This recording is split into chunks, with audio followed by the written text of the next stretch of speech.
So while Yeah. the fitness industry has been booming, Mm. our fitness has actually been decreasing. The wellness industry is growing and growing and growing. So how come we're not more calm? That's interesting, isn't it? Yeah. You know, what I've seen is life has become busier for us over I would say from the time I've been in the industry. And um, although people are consciously putting in the time to go to the gym, to do their exercise, I feel that sometimes it can be like a tick box exercise, quote unquote, um, to say, right, I've done my gym work or I've done my exercise. Now I've got to do A, B, and C in my busy lifestyle. We're sitting down a lot. We're sitting down a lot more. Um, Lifestyles are more sedentary, regardless of the booming, the health fitness industry. People, and this is what used to make me laugh, because whenever I used to teach in the health clubs, I would hear the ladies say, "Oh, I couldn't come to the class because I couldn't get a parking space in front of the gym." And I'm like, okay, the whole essence of coming. So I had to educate them. And this is what it is, Harriet. It's lack of education as to why our fitness and our health is not improving. Because I had to say to these ladies, okay, why don't you park down further down the road where you can get parking and use that walk as your warm up to come to the class? And it took a while for them to get that idea in their head, because they were used to go to the gym, do my class, get in the car, go home, you know, because I've got so much to do. Do you know that the number of people who buy equipment to do home workouts, that home equipment ends up being used as a door stopper, as a laundry area, as some type of monument in the, oh, I used to use the bike, but I don't use it anymore. This sort of dichotomy we have between a really, really busy life and yet it's a sedentary life.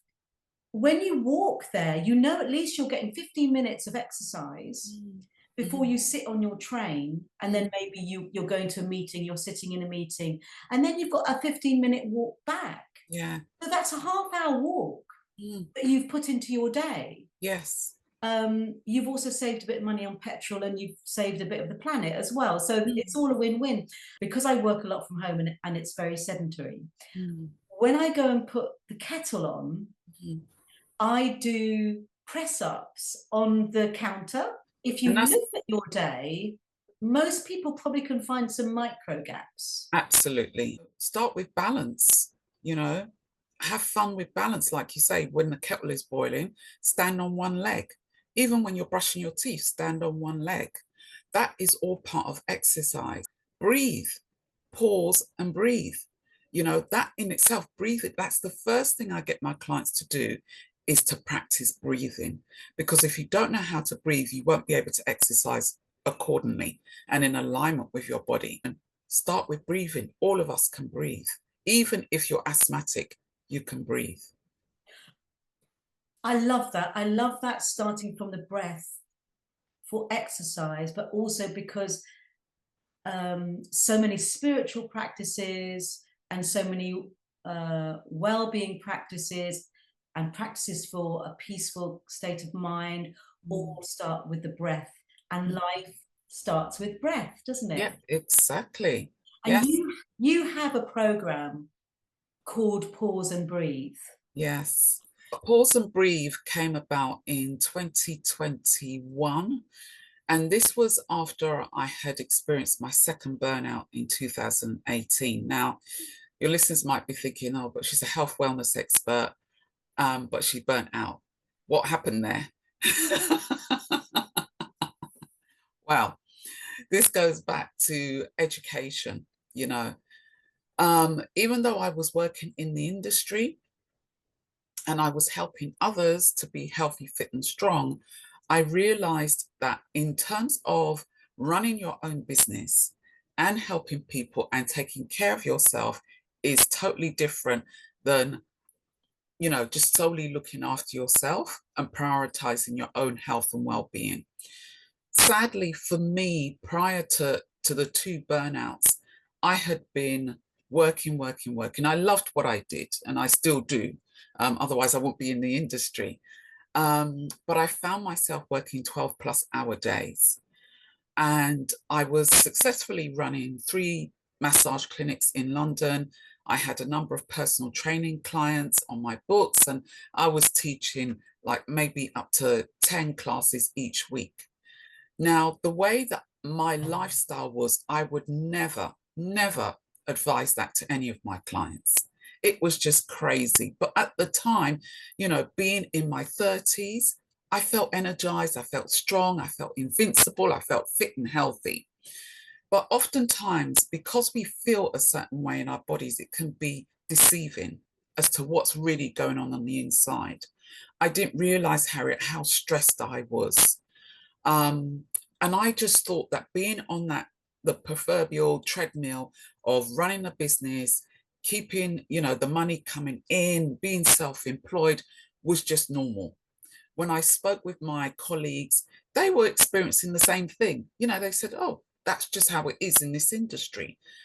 And I remember at the start of being qualified that our teachers would say to us, now be careful you don't burn out. And at the time, I didn't realize what that was. I just thought, oh, you know, you just do too many classes, you get tired and that's it. But not realizing as I was traveling and journeying through the industry, I was hearing it a lot. Instructors who I thought were really extremely fit, teaching all these high impact classes like spin, high aerobics. They were teaching like 20 classes a week, and you'd see them, they'd be strong, and you know, and then all of a sudden you'd be like, oh, where's such and such? Oh, I haven't seen such and such for a long time. Oh, they've burnt out. What do you mean they've burnt out? They just can't get up. They're exhausted. And and the more that I heard this, Harriet, the more that I thought, but I thought they were healthy. I saw them eating and drinking the shakes and, you know, the latest, you know, food fad because it makes you strong, the high protein meals. And I saw them working out as well. Why did they burn out? And these were questions that I had at the back of my mind, but the answers were not there until I came to the point of experiencing my own burnout. And I only realized I'd burnt out when one day I just couldn't get out of bed. I was totally exhausted. My body felt really painful. And I was age 40 then, trying to prove myself, not feeling good enough. And this was what was at the back of my mind. I've got to do this to prove myself. I've got to do this to feel good enough. But no matter what I did, I never felt good enough. And I came across a video in my email because I was like, I've got to find the root of what is going on in my body, because the doctors didn't have any answers. The only answer was take this medication, go home and rest. And I was like, but I need to get back to work. So in exploring through my emails one day, I came across a lady, and she was in an interview similar to what we're doing. And she was talking about the importance of breathing. So I was like, okay. And she said, okay, sit back, do this breathing exercise, and just breathing in gently and exhaling gently. Harriet, I just felt like the weight of the world was just disappearing from my body. I could feel the symptoms that I was experiencing starting to dissipate.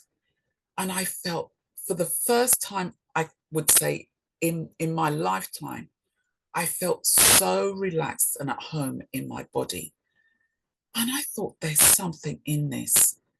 So when I explored it more and explored what this lady was doing, and I went on her program and learned about breathing and the importance of breathing and how to use breathing to offset stress and the symptoms of stress, I said, oh my goodness, let me start to use this as part of my healing.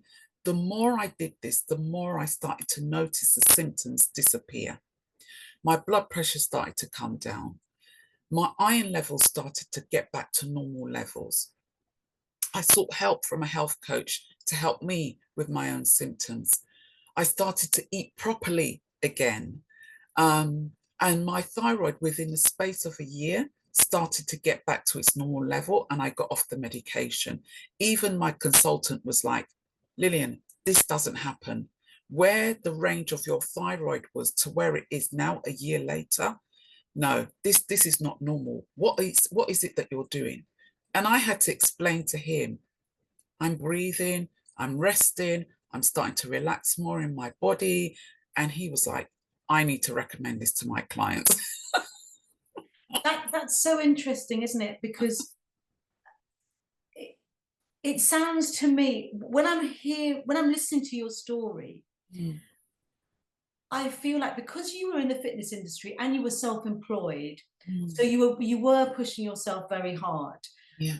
I feel like maybe you collapsed an experience that maybe people have over decades, so that over decades of overwork, not breathing properly, eating processed foods, and so on. Maybe everyone gets to, it may not be burnout, but it may be the body is burnt out, which is why we have so much heart disease, high blood pressure, strokes, etc. Yeah.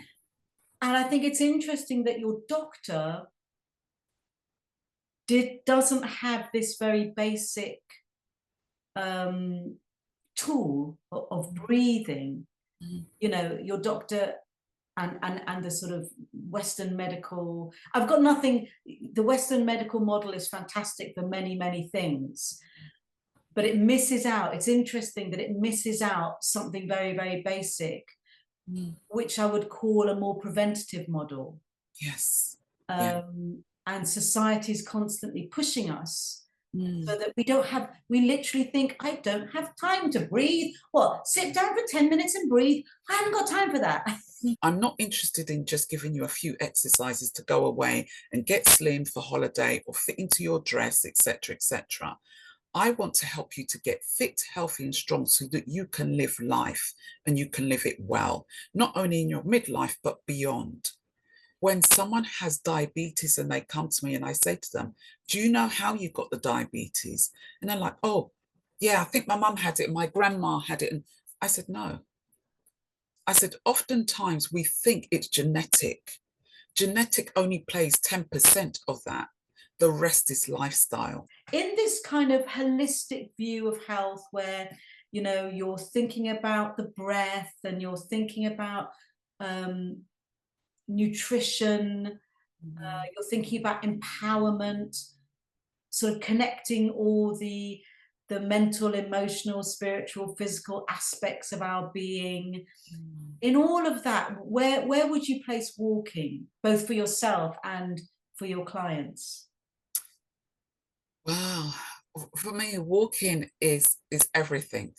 The spiritual, the emotional, the mental, the physical, because when I go out on my walks, it sets me up for my day. I go out on my walks first thing in the morning. One, because it's quieter. It's at the start of the day. I have more energy in the morning. I'm a morning person. And it's good to get the daylight in my eyes as well. And just connecting with nature.